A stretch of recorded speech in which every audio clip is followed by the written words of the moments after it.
So we got some news out of Cincinnati regarding Joe Burrow. As Joe Burrow was beating the Cincinnati Bengals were beating the Cowboys on the muff punt. Joe Burrow's home was broken into. Joe Burrow was not happy. He said that his privacy felt breached during that time period, and he was while he was pretty much 1,000 miles away. Now, if we know anything about what, so basically, let me tell you what happened. So basically, they broke into his home, and then Olivia, what's her name? Olivia Pontoon, called the police and said someone broke into the house. Now, here's the catch.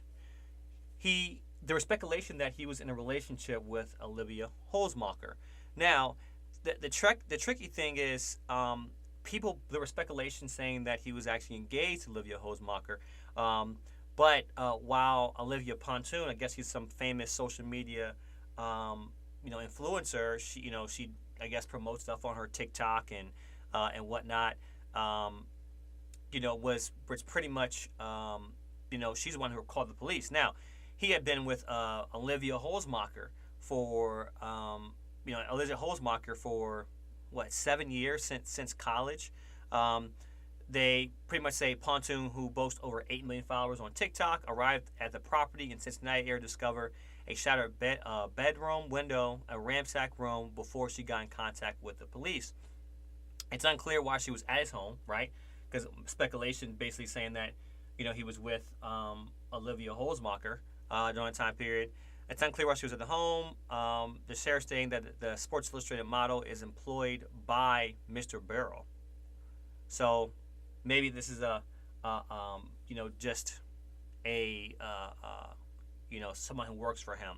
Her presence at the Bengals quarterback's home is most surprising, given that he's in a relationship with Holzmacher for the best of 7 years.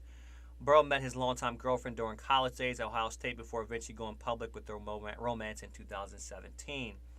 Holzmacher's LinkedIn profile states she's a data analyst for American retail company Kroger, which is a grocery store, has supported him through 6.5 years of his NFL career, including when he made Super Bowl for the first time in 2022. Almost 18 months later, rumors of a potential engagement began to do rounds.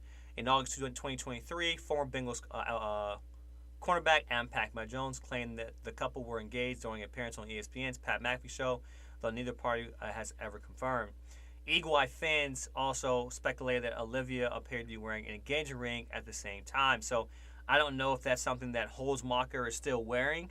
But when I go to Holzmacher's profile on Instagram, the last post is January 21st. That's been some time. But I still see pictures of Burrow up. And here's the thing. Joe Burrow has done a good job of separating his personal life and his public life. And it looks like things are still going well. With Burrow and him and her. I don't see any. You always see her, him, him on her profile. But let's see if we can see her on his profile. And I be honest with you, going back to 2022, I don't see one picture of her on his profile. I don't see how you can post stuff on social media and not post your significant other, whether it's an ad or not. But I don't see one picture of her on his profile, which is interesting. Going back to Ohio State. If you don't know, Joe Burrow played at Ohio State before he went to LSU. So, yeah, I'm not seeing much of anything of her at all on his profile. When I go to the tag photos, I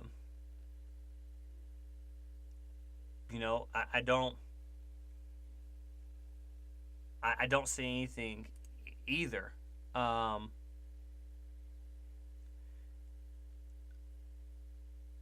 Wow. So apparently Olivia Pontoon called her mom and then called the police. Her mom helped her call the police. Interesting. Olivia Holzmacher has stuff on her profile. Olivia Holzmacher is not very active on social media, so I don't know if they did or didn't call things off. I don't see any. Let me look at tag to make sure. It looks like the most recent tag is January 28th. Yeah, it looks like Holzmacher and Joe may have called things off. Because I don't see anything. Now I understand. Whatever Joe Burrow does in his private life, that's on him. That's it don't matter. But you know, um, this is one of the concerns, especially now coming that T Higgins is the future with T Higgins and the Bengals may be something that's dimming as well too. But I mean, it does suck when they say that football players are being targeted a little bit more than normal. They say Olivia Pontoon had a strange experience with a delivery driver just 2 days before the scene of the robbery. So I guess he's there more frequently because she's his assistant. You know, she posted it on TikTok. I'm not sure what the video is. She said, "Never put your real name or photo of yourself on Uber Eats, DoorDash, any of it. Let this be a sign. Matter of fact, change it to a guy's name, Jason, Jake, anything, and just delete the photo. Let this be your sign." So looks like something happened. She said, "I was just shaking my little boots 20 minutes ago. The man would not stop banging my door for 20 minutes. I was like, are you getting tired?" So apparently, the Uber guy was just banging on the door while she was there, and he was covering the peephole with the bag, so I couldn't see. I couldn't match a photo of Uber Eats with them. In the video saying we're not. She pretty much said we're not safe. So I guess I don't know. She said someone broke in the house. It's completely messed up. They said her mother made a separate 911 call. I don't know. So I mean, here's the thing. Like, it sucks. It happens, especially in the turmoil of things. It sucks that players are targeted. It's happened with multiple players. I mean, they stole C.D. Johnson's car, C.J. Johnson's car in Philadelphia during a game. That's just ruthless. So it sucks. I like to see. I don't really care what develops on this, but I'm just reporting this to let you guys know. Interesting. Does it affect his play and what's going on? Is he locked in or focused? I don't know. Maybe we'll never know. But this is just what happened to Joe Burrow, and while he was gone, and they beat Dallas.